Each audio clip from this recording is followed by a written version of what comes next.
Mayday, Mayday, Mayday, Mayday.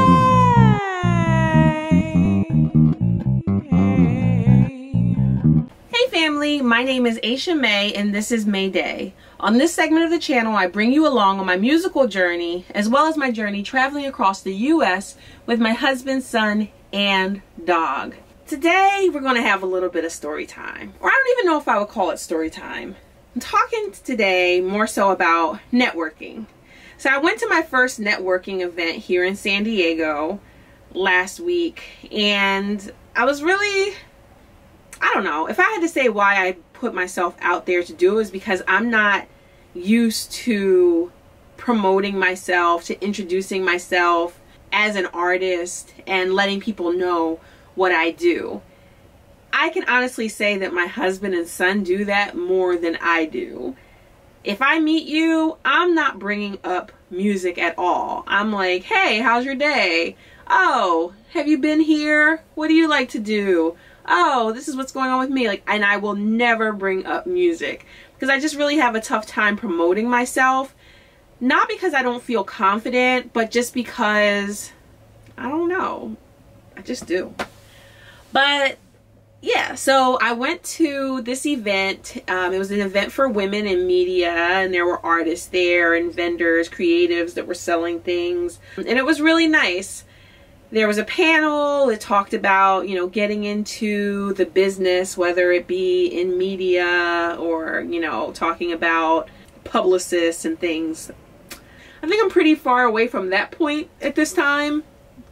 Don't think I need any publicists to, you know, manage my 575 Instagram followers and my 187 YouTube subscribers, who I love, by the way. I love you guys. But yeah, so they just talked about a whole lot of different things, and I put myself out there. I talked to about a dozen people, told them who I was, what I did. I made contacts. I actually plan on working with some of them in the future and going to future events. So for me personally, it was a win because it was really like on the job training. You know, I was on the job as an artist training my own promotion. And that was really great, but it was something funny that happened when I was there. At least it was funny to me. I don't know if it was, well, funny or was that. It was funny to me. So, you know, they have a Q&A time or section after the panel was finished talking. And this one woman was like, yeah, I was in Georgia and I was sleeping in my car and I really want to get into modeling and this and that and the third. And then the panel was just like, you can, oh, then the woman started crying. And everybody was like all, you know, feeling like woo woo woo. And I actually felt like the tears were going to come, but thugs don't cry, and I'm a thug. So I didn't allow them to escape my eyes. They were back there. They didn't even well up, but they were there. I felt them, but I was like, get back. We're not gonna cry. So yeah, she was just like crying, and then, you know, somebody was like, oh, well, I have a magazine and I can get you on my magazine and just call me and this and that. And, you know, I was like, oh, this is nice. This is good. And then a few other women gave their stories. I don't know. Maybe I'm probably just a little too tough. You know, I'm from Philly and I'm not the most open. Like, I don't just like throw my emotions out there like that. My mother actually calls me hard-hearted Hannah. I'm not, though. They're in there. They're just like back there. I'm like, you're not coming out. You cannot come out, especially in front of all these people right now. I did have a few breakthrough moments though at church, but that was the Holy Ghost. Anyway, fast forward later, and I was, you know, going around talking to everybody saying like, hi, you know, I'm Aisha May and I'm a singer-songwriter, a new artist, and blah, blah, blah. And I went to that woman and I was just like, you know, your story really touched me, because it really did. It really touched me. And child, like, you wanna know what she said? She was like, yeah, because I went to one of these events in Atlanta, and this woman, she put it out there and started crying, and she was like, got on a reality show and everything. So I figured, you know, do whatever it takes. So I'm like, okay. I was like, okay, well, I wish you the best. I wish you the best in everything. And I really do. I really wish her the best.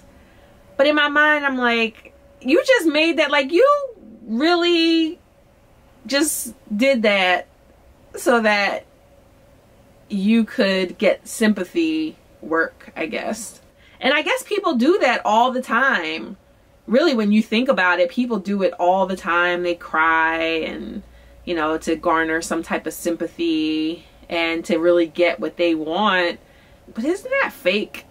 Or maybe it's not. I don't know. Maybe it's not fake. Maybe that's just how you feel. I don't know. Like, I did not go into it when I went there thinking to myself, I'm about to cry and I'm about to get this work, y'all.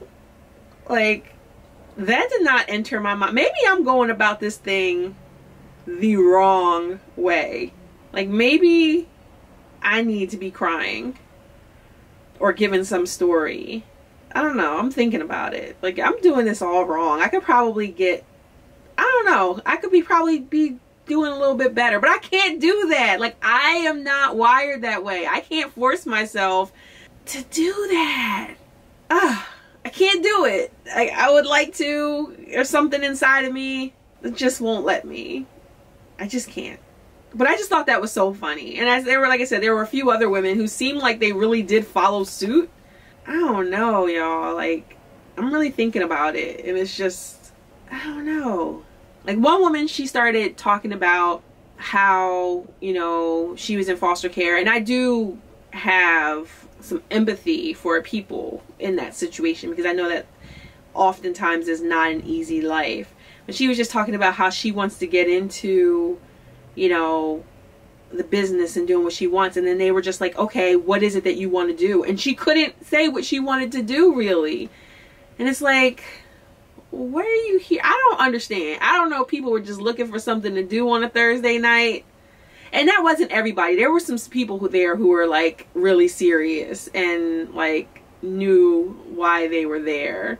And I'm not judging. I just thought it was funny, and I'm just thinking to myself, like, I can't do that. So anyway, that was my very first networking experience as Aisha Mae, and I plan on doing a lot more, and I just plan on really putting myself out there more and more as time progresses.